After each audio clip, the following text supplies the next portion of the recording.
All right, Kyle, what's your deep dive for God?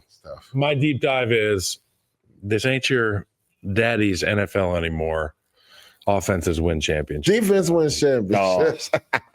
It's been a while for that. I think we got about 6 years offense winning championships. Offenses win championships, man. Yeah, that's true. And if you're if you're on Twitter bitching about calls against the defense, or if you're saying we might as well play 7-on-7, you can't even touch these quarterbacks anymore. Where can you hit them? Keep raising your hand. The quarterbacks are dancing out of bounds. That's holding. Get your butt down. You don't want to get hit. Hey, all I'm saying is, man, wake up. Like all those accounts you follow on social media that tell you to wake up, look around society, and look at what's really happening, man. Offenses win championships. If you've got a problem with that, you're probably watching the wrong sport, because who do we pay the most?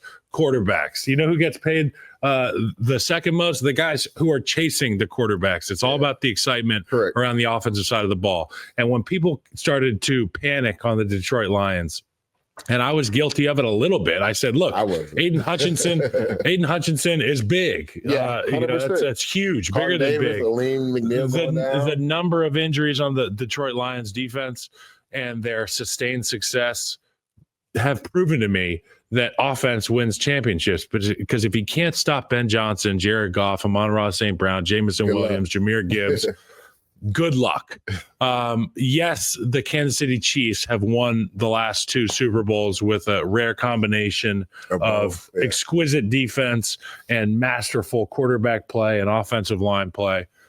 But at the end of the day, if you take out the defense from a great team, they should still be able to be in these things offensively. And take a look around the league right now. The Buffalo Bills give up 40 points at the drop of a hat. The Detroit Lions you have the scoreboard ran up on them. Mm-hmm. But unless you're scoring every 2 minutes and going for 2, you're in trouble against these teams.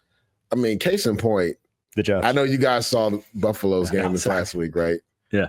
I've never seen this in my life, where a ref comes up to a guy on the sideline and apologizes for a missed call. What type of NFL is this? That's the MJ treatment. What are we doing here? The MJ. I was holding his head too. I swear. Kyle, have you ever been in battle, in war, and maybe a defensive lineman's hands go up to your face and doesn't get called? Does the ref go, no? Okay. Defensive lineman, we get held on every play. They go, watch your hand, 72. I'm sorry that we missed that whole. That never happens. No. To your point, rules are made to benefit the offense. And that's why when everything he rattled off, I was raising my hand, because I'm that guy on Twitter complaining. And to your point. You and many people. Yeah. And to your point, I guess I just have to get with the times, right? Open your eyes. Get with the times. Case in point, they specifically made a rule so defensive backs cannot go low on offensive tackles when they pull outside. But yet a 250, 260-pound tight end on a split zone can come back across the formation and take a defensive end's legs out.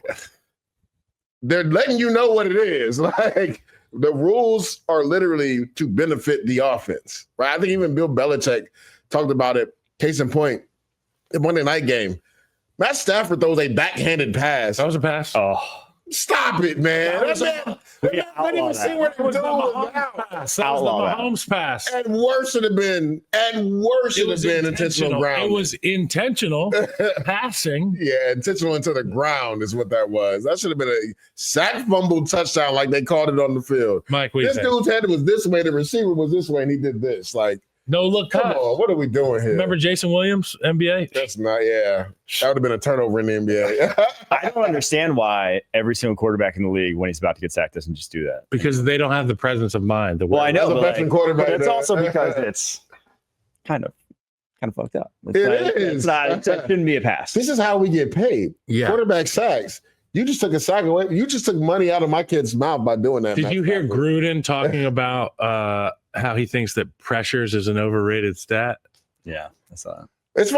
It's funny because we always bring up that scenario, like pressures versus actual sacks, right? And they say the measuring of where a true guy is going to be effective on the quarterback is based off pressures, but there's so many nuances when it comes to that, because it depends on the system. If it's all out blitz and he's not blocked, you're going to get a pressure no matter what, right? My thing is, I think there's something to be said finishing and getting a sack, because when you have guys like Matt Stafford who are savvy that can throw it into the ground. We got guys like Josh Allen who, as big as a tight end, will literally knock you off. Like there's something to be said for actually finishing and collecting a sack. Because these quarterbacks nowadays, some of them are so agile in the pocket. Joe Burrow, best pocket presence in the football. And strong as shit. Yeah. So like Anthony Richardson. Like, so I get him saying that because that's a metric that so many teams use. Well, his pressure rate was only this, but he collected 10 sacks. What are we talking about here? Like, you know how hard it is to get a sack in the NFL? Yeah. And if you consistently do that, I don't care what your pressure rate is. Mike? I will say, though, so all things being equal, you want the guy who gets sacks. But if you're not pressuring the quarterback consistently, but you can finish, you want like your Brandon Grahams of the world who they don't rack up sacks, but he racks up pressures. They let the quarterback know that they're there. Whereas Vic Beasley had like 17 sacks that 1 year. That was 1 year. That's what I'm saying. If you have somebody consistently sacks, fair. All right.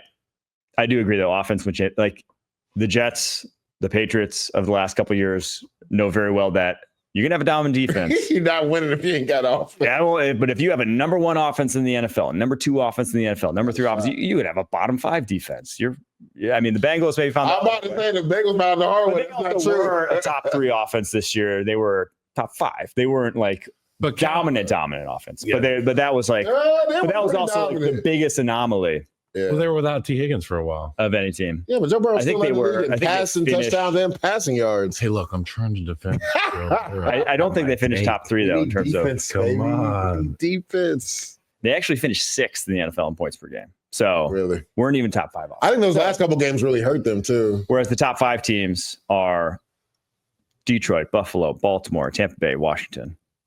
Playoff teams. Then Philly, Green Bay, Minnesota, Denver. 9 on your top 10. High? Green Bay.